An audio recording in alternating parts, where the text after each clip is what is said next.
दोस्तों chapter 7 integration topic और उसका मिसलेनियस टॉपिक है। दो क्वेश्चन हमारे सामने, एक क्वेश्चन है क्वेश्चन नंबर 3 और दूसरा है क्वेश्चन नंबर 5। दोनों का नेचर पर मैं डिस्कस करना चाहूँगा। यहाँ पर फर्स्ट इंटीग्रल में तो वन अपॉन जो फंक्शन है लीनियर इक्वेशन बाहर है और अंडर के अंदर क्वाड्रेटिक इक्वेशन है, और दूसरे क्वेश्चन नंबर 5 में x टू द पावर 1/2 है डेनोमिनेटर में और प्लस करके 1/3 है सेकेंड टर्म डेनोमिनेटर में। तो ऐसे क्वेश्चन से ये मशवरा हम देंगे कि आप कहीं न जाएं, वीडियो को अंत तक देखें, सारी बात क्लियर होगी। वह बात जो हमारे लिए बहुत इंपॉर्टेंट है वो सारी बातें आपके सामने आएंगी, और इसलिए कहीं मत जाएं, वीडियो को देखें। और सबसे पहले चैनल को सब्सक्राइब कर लें और पुनः हम आपसे मिलते हैं। हम आशा करते हैं आपने चैनल को सब्सक्राइब कर लिया है। और फर्स्ट फंक्शन में जब कभी भी ऊपर 1 ये फंक्शन है कि बाहर मतलब रूट से बाहर लीनियर हो और रूट के अंदर क्वाड्रेटिक हो, तो ऐसे इंटीग्रल का इंटीग्रेशन करने के लिए सब्स्टिट्यूशन करें तो रिवर्स करके और ये लीनियर पार्ट ऐसे लेट करें हम तो बेहतर, और इसी काम चलेगा। x के लिए बराबर करके हम 1/t लेट कर लें और दोनों तरफ अब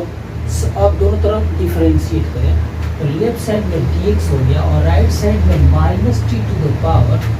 -2 होगा and dt होगा। अब इसका एप्लीकेशन हम इसमें इंटीग्रल में लेते हैं तो ऊपर आ गया dx के बदले हम इसका मान रखते हैं -t टू द पावर -2 है dt है, और नीचे x के लिए x यहाँ पर a/t कर दें क्योंकि x का कोएफिशिएंट a है, तो एक कांस्टेंट यहाँ पर a आ गया तो यहाँ भी a आ गया। अब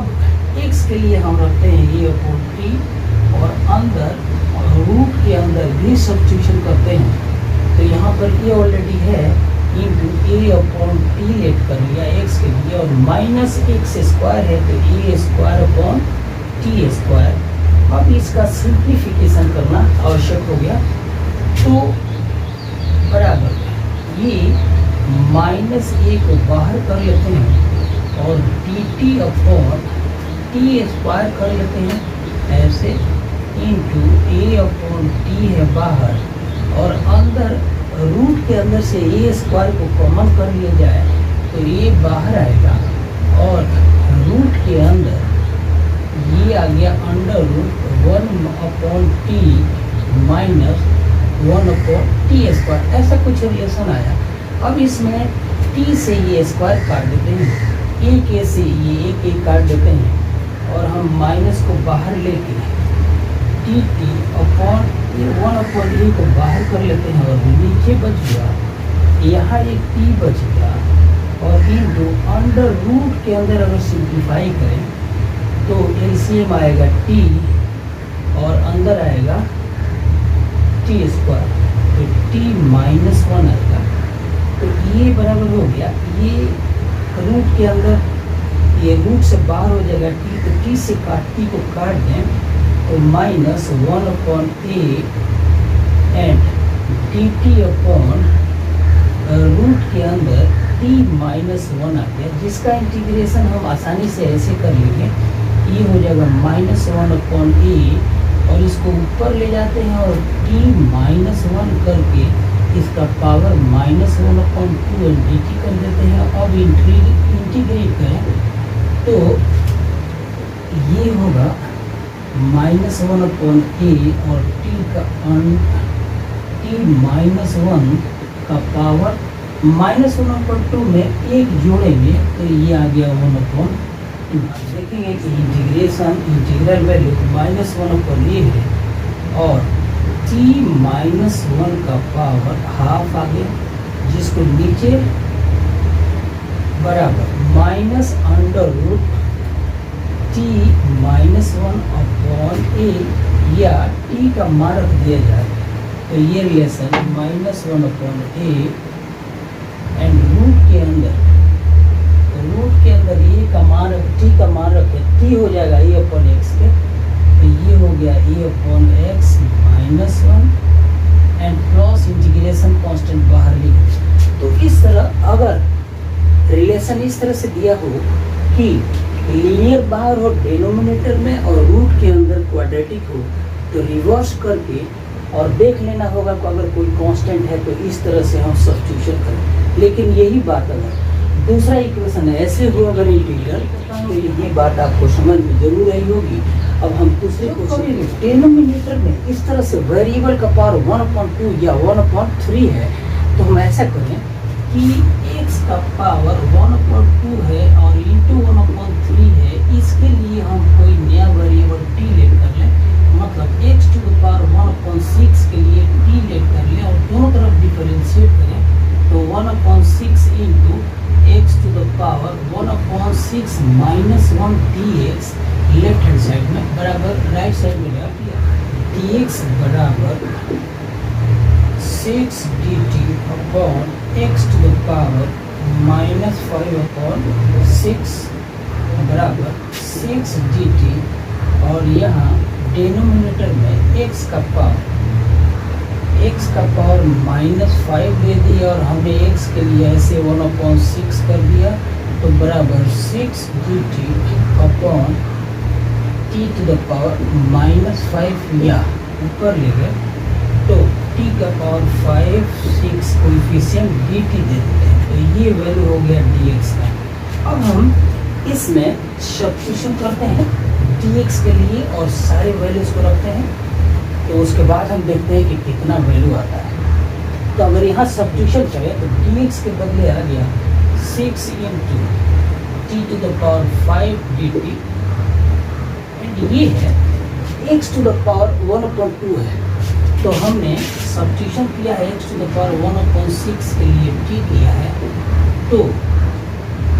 अब दोनों तरफ यहाँ पर 1/x टू द पावर है 1/2 इंटू 1/3 बराबर t है,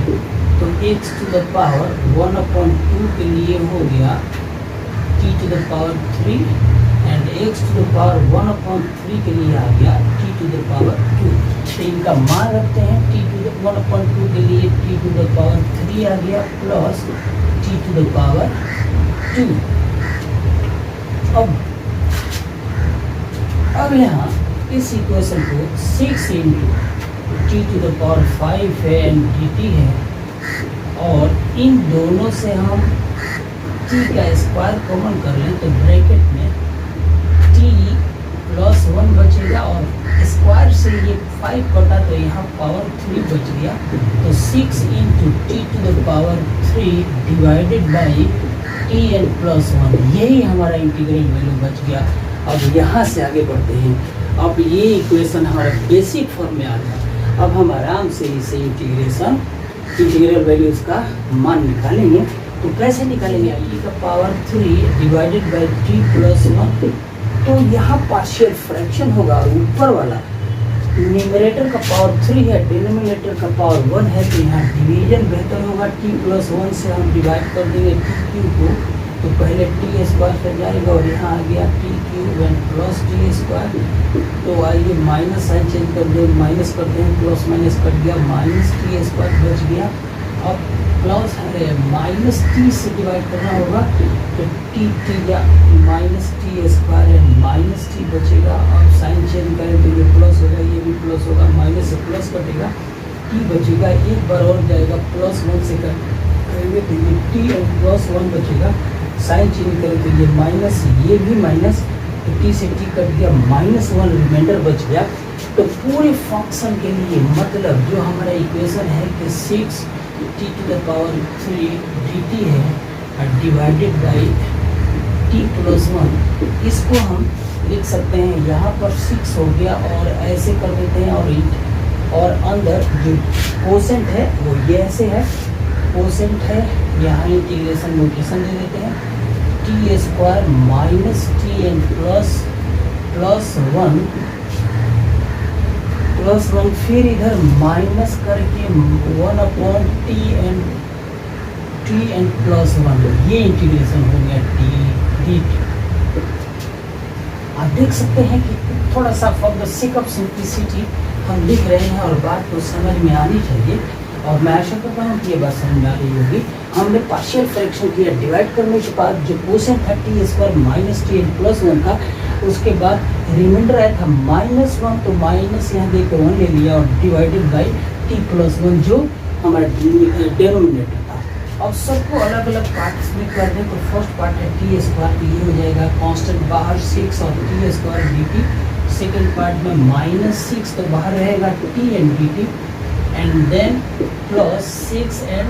डी टी, और नेक्स्ट आ गया -6 भी है and d t upon t plus 1। अब इंटीग्रेशन हो गया, बेसिक फॉर्म में मिल गया, कोई दिक्कत नहीं, ये 6 हो गया t to the power 3 divided by 3 -6 into t square by 2